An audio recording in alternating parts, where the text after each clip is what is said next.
तुमचा विश्वास आमची ताकद। भारत आणि अमेरिकेमध्ये जो व्यापारी करार झाला, या करारामुळे भारतातला शेतकरी प्रचंड अडचणीत सापडलेला आहे। एक तर भारतातला शेतकरी अमेरिकेच्या शेतकऱ्याची स्पर्धा करू शकत नाही, कारण आपल्या शेतकऱ्यांना पूर्ण पायाभूत सुविधा सरकार देऊ शकलेलं नाहीये। उदाहरणार्थ, त्या शेतकऱ्याला सिंचनाची पूर्ण व्यवस्था उपलब्ध झाली पाहिजे, नवं तंत्रज्ञान आमच्यापर्यंत आलं पाहिजे, पूर्ण वेळ वीज पाहिजे, गावात कोल्ड स्टोरेज पाहिजे, गावात गोडाऊन पाहिजे आणि चांगलं मार्केट सरकारने उपलब्ध करून दिलं पाहिजे। पण दुर्दैवानं कुठल्याही पायाभूत सुविधा उपलब्ध करून न देता भारतातल्या शेतकऱ्यांना अमेरिकेच्या शेतकऱ्याची स्पर्धा करायला लावणं ही अत्यंत दुर्दैवाची बाब आहे आणि यामुळे भारतातला शेतकरी खचणार आहे। दुसऱ्या बाजूला मोठ्या प्रमाणामध्ये शेतकऱ्यांच्या आत्महत्या होत आहेत। यवतमाळ जिल्ह्यामध्ये एका महिन्यामध्ये 22 शेतकऱ्यांनी आत्महत्या केल्या आणि आत्महत्या करणाऱ्या शेतकऱ्यांचा वयोगट हा 25 ते 30 आहे, म्हणजे तरुण शेतकरी मरतायत। लाखोच्या संख्येनं भारतामध्ये शेतकऱ्यांच्या आत्महत्या होत असताना असा करार करणं म्हणजे भारतातल्या शेतकऱ्यांचं श्राद्ध घालण्यासारखं आहे।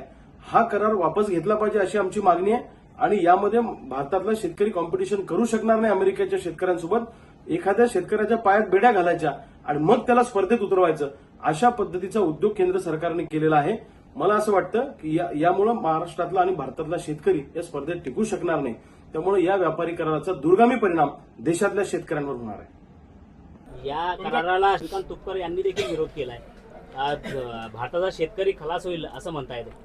हे बघा, विरोध कोणी करावा कोणी नाही करावा हा ज्याच्या त्याच्या विचाराचा प्रश्न आहे। मी तुम्हाला एका वाक्यात सांगितलं की देशातले जे अर्थतज्ञ आहेत त्या सगळ्या अर्थतज्ञांनी त्याचं स्वागत केलेलं आहे आणि ती डील झाल्यानंतर जे आपण त्याचं